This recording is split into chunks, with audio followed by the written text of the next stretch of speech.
बघा झाड अशा प्रकारे हे पांढऱ्या पळसाचं झाड आहे मित्रांनो, पांढऱ्या पळसाचं कलम आहे आणि आपल्यापाशी एक 2 कलम राहिलेले आहेत.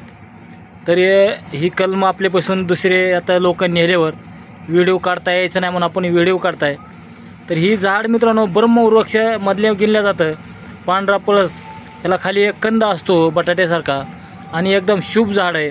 आणि ह्याचे पानं बघा आकाशाकडे वरी तोंड करून असतात, आपल्या पळसाचे खाली असतात. ह्याचे पानं बघा कसे डिझाईन, असे दोन्ही पानं वरी करून येतं. ह्याची बघा पानाची बघा नकाशी बघा, पानाची डिझाईन बघा, महागून बघा, पांढरं महागून एकदम पांढरं पान आहे, मोहरून हिरवं आहे. आणि हे मध्ये पळस मित्रांनो ह्याचं बुड पण हिरवं राहतं मध्ये मित्रांनो आणि पांढरं राहतं, हिरवं पांढरं. आणि आपला पळस जी आहे ते आपला पळस लाल राहतो मित्रांनो. ह्याच्यामध्ये बघा तुम्हाला दाखवतो एकदम मध्ये पण पांढरं आहे, हो का, एकदम मध्ये पण पांढरं राहतं, लाल नाही मित्रांनो, पांढरं आहे. तर ही पांढऱ्या पळस म्हणजे मित्रांनो घरामध्ये शुभ लावायला असतो. आणि आमच्या गुरूंनी सांगितलं होतं पांढऱ्या पळसाचं एवढं दिव्य काम आहे.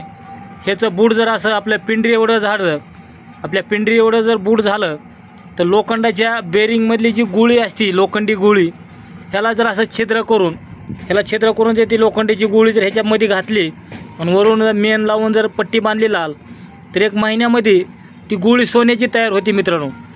एवढं असं सांगितलेलं आहे.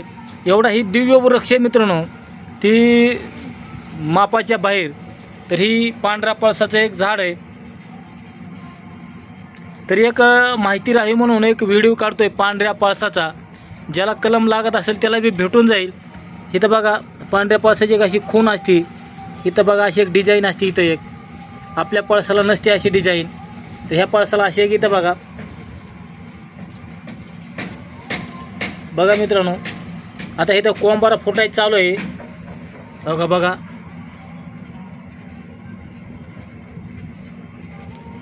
काय झालं मित्रांनो, काही झाडाचे लोक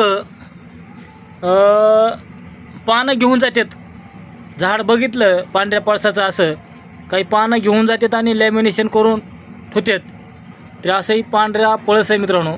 जेवढा होईल तेवढा व्हिडिओ शेअर करा, लाईक करा, घंटीचं बटन दाबा. राम राम.